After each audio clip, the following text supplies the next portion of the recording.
अब क्या बोलूँ आपको मैं, बॉलीवुड के इस बॉक्स ऑफिस के ऊपर तो पूरा सन्नाटा पसरा हुआ है, लेकिन दूसरी तरफ देखो तो सैयारा और महावतार नरसिम्हा ने भौकाल मचा के रखा है। लेकिन ये सन्नाटा भी इसी बॉलीवुड की सच्चाई है। स्वागत है दोस्तों आप सभी का एक और नए वीडियो में। इस मूवी में हम लोग आज बात करने वाले हैं बॉलीवुड की दो ऐसी बड़े सीक्वल्स के बारे में, धड़क 2 और सन ऑफ सरदार 2, जिनके के चक्कर में बॉलीवुड के ऊपर टोटल सन्नाटा पसर गया है। ये दोनों मूवीज अभी 1 अगस्त 2025 को ही थिएटर्स में रिलीज हुई थी, लेकिन इनकी बॉक्स ऑफिस जर्नी उतनी धमाकेदार रही नहीं जितनी की उम्मीदें जताई जा रही थी। सवाल पूछ रहे हैं लोग क्यों? क्योंकि इनका सामना हुआ दो सबसे बड़े जाइंट्स थे आज के समय में, सैयारा और महाअवतार नरसिम्हा। आज हम डिस्कस करेंगे कि इन मूवीज के लो बॉक्स ऑफिस कलेक्शन के पीछे के और बड़े क्या कारण हो सकते हैं, प्लस कैसे ये ऑडियंस को अपनी तरफ अट्रैक्ट नहीं कर पाई, कैसे ये लोग रिलीज डेट को अवॉइड करके शायद कुछ अच्छा बेहतर कर सकते थे। इन सब चीज़ों के बारे में ज़रा डिस्कस करेंगे। तो चलिए शुरुआत करते हैं इस वीडियो की। तो अगर आपने लाइक नहीं किया तो लाइक ज़रूर कर दीजिएगा वीडियो को, एंड शेयर भी कीजिएगा अपने मित्रों के बीच में। सबसे पहले अगर हम बॉक्स ऑफिस कलेक्शन की बात करें तो सन ऑफ सरदार 2, जिसमें कि अजय देवगन दिखाई दिए थे और मृणाल ठाकुर भी थी, इसने ओपनिंग डे पर 7.25 करोड़ रुपए का नेट कलेक्शन किया, एंड फर्स्ट वीकेंड में इसका टोटल कलेक्शन हुआ था 24.75 CR का। दूसरी तरफ धड़क 2, जिसमें कि सिद्धांत चतुर्वेदी और तृप्ति ढीमरी ने फर्स्ट डे पे सिर्फ 3.5 करोड़ रुपए का नेट कलेक्शन किया था और वीकेंड तक 11.5 करोड़ तक पहुंची थी, वहां पर पिक्चर कुछ और थी। अब ये नंबर्स देख के ऐसा लगता है कि सीक्वल्स के लिए इतनी बड़ी एक्सपेक्टेशंस थी, लेकिन रिजल्ट थोड़ा सा डिसअपॉइंट करने वाला आया है। सन ऑफ सरदार 2 के opening day numbers Ajay Devgn की रेड 2, जिसने कि 19.25 CR कमाए थे, उससे काफ़ी कम है। एंड ऑब्वियस सी बात है, उसी को देखते हुए अगर मैं इसकी ऑक्यूपेंसी की बात करूं तो वो तो और दिल तोड़ने वाली है। मतलब कल की इसकी ऑक्यूपेंसी जो है वो अराउंड 20% ही रही बस, और जो कलेक्शन है वो मियर 2.75% का रहा, 2.75 CR का रहा। तो ये कहीं ना कहीं दिल दुखाने वाली बात है। और अगर मैं आज की बात करूं तो आज तो इसका कलेक्शन अभी जिस पॉइंट पर मैं वीडियो शूट कर रहा हूं सिर्फ 60 लाख का हुआ है, सिर्फ 60 लाख का, और ऑक्यूपेंसी तो 7.5% की जा रही है। वहीं अगर धड़क 2 की बात करें तो भैया धड़क 2 के लिए तो क्या बोलूं मैं, इस मूवी ने अपने पहले वीकेंड पर कुछ 10 करोड़ के आसपास का कलेक्शन कर लिया था, है ना, पहले वीकेंड पे। लेकिन ये समझ लीजिए कि भैया उसके बाद इस मूवी का काम तमाम हो गया है। ट्रेड रिपोर्ट्स के मुताबिक सन ऑफ सरदार 2 का जो फर्स्ट मंडे ड्रॉप था वो भी काफ़ी ठीक था, मतलब 66% का ड्रॉप था, 2.5 करोड़ का कलेक्शन किया था। और ये ड्रॉप जो है ये कहीं ना कहीं दिल दुखाने वाला भी था। धड़क 2 ने भी मंडे को सिर्फ 1.5 करोड़ रुपए का ही कलेक्शन किया, और ये नंबर्स दिखाते हैं कि दोनों मूवीज को ऑडियंस का वो प्यार नहीं मिला जो इनके प्रेडिसेसर्स, मतलब इनके जो मेन पार्ट्स थे 2012 और 2018 वाले, उनको मिला था। लेकिन ऐसा क्यों हुआ होगा, इस अगले सेगमेंट में ज़रा उसको हम समझते हैं। देखिए, इन फिल्मों ना का जो ऑडियंस कनेक्शन था ना वो डेवलप ही नहीं हो पाया। जैसे सन ऑफ सरदार 2 एक मसाला एंटरटेनमेंट मूवी थी, एक्शन था, कॉमेडी था और पंजाबी स्वैग का एक परफेक्ट कॉम्बो था।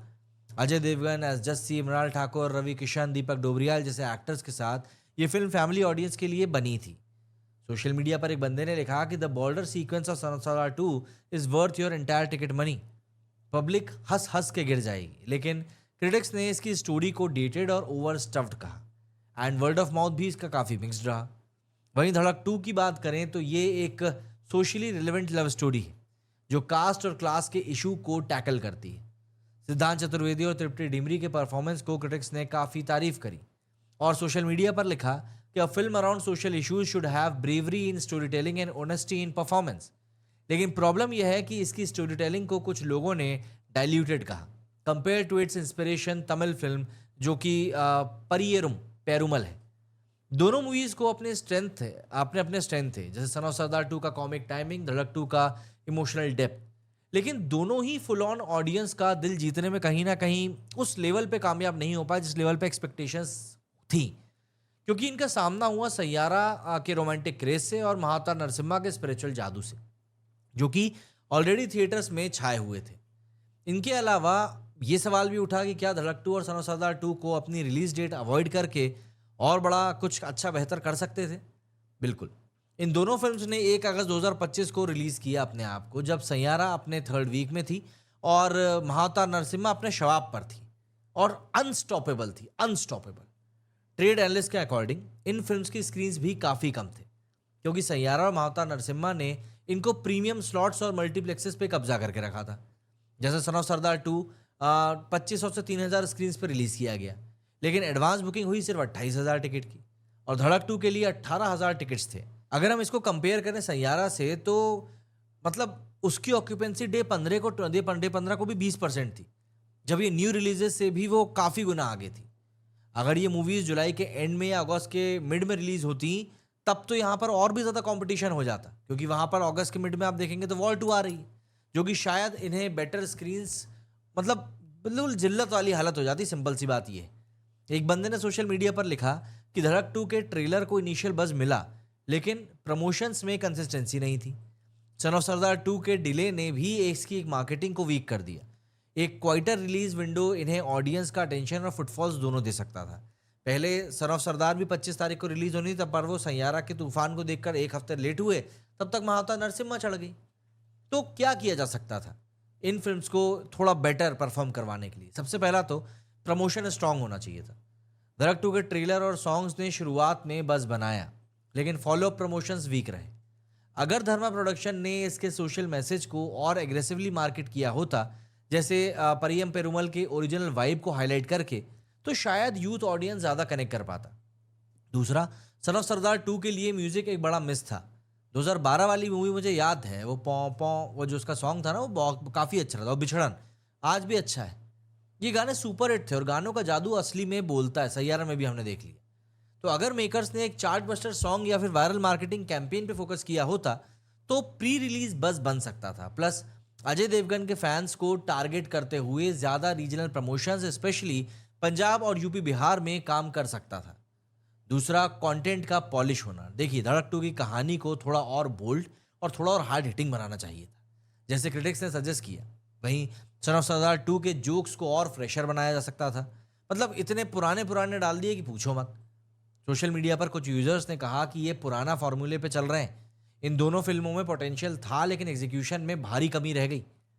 सोशल मीडिया पे ऑडियंस का रिएक्शन भी बहुत मिक्स सा आया। सन ऑफ सरदार 2 के लिए मतलब एक तरफ तो फैंस बोल रहे थे कि भैया रवि किशन दीपक डोबरियाल की कॉमिक टाइमिंग शानदार थी, वहीं दूसरी तरफ बोल रहे थे कि यार सन ऑफ सरदार 2 में ना ऐसा लगता है कि मज़ा आते आते रह गया। धड़क 2 के लिए क्रिटिक्स से ज़्यादा प्रेज मिला उनको, लेकिन मतलब सिद्धांत चतुर्वेदी और तिरुपति डिमरी की परफॉर्मेंस अच्छी थी। इवन अनुराग कश्यप ने तो इसे गोल्डन एरा फिल्म मेकिंग कह डाला, लेकिन ऑडियंस ने इसकी पेसिंग को स्लो बताया। और सोशल मीडिया पर एक यूज़र ने कहा कि ओरिजिनल जो मूवी थी उसके सामने ये रीमेक बहुत डल है।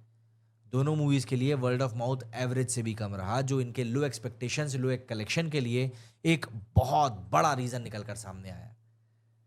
तो सवाल ये उठता है कि आखिर इन मूवीज़ को क्या सीख लेनी चाहिए। पहला, रिलीज टाइमिंग को इंपॉर्टेंस देनी पड़ेगी। बॉलीवुड में क्लैशेस अवॉइड करना ज़रूरी है, स्पेशली जब कुछ बड़ी मूवीज़ अच्छा परफॉर्म कर रही हों और कहीं ना कहीं इनके कारण कचरा हो जाता है। दूसरा है, प्रमोशंस और म्यूज़िक को अंडर एस्टिमेट नहीं करना चाहिए। और तीसरा है, ऑडियंस अब कंटेंट ड्रिवन सिनेमा चाहती है, चाहे वो कॉमेडी हो या सोशल ड्रामा। एग्जीक्यूशन परफेक्ट होना चाहिए। क्या कहना चाहेंगे आप लोग इस बारे में? कमेंट करके ज़रूर बताइएगा। मेरे स्टूडियो फिलहाल इतना ही। जय हिंद, जय भारत।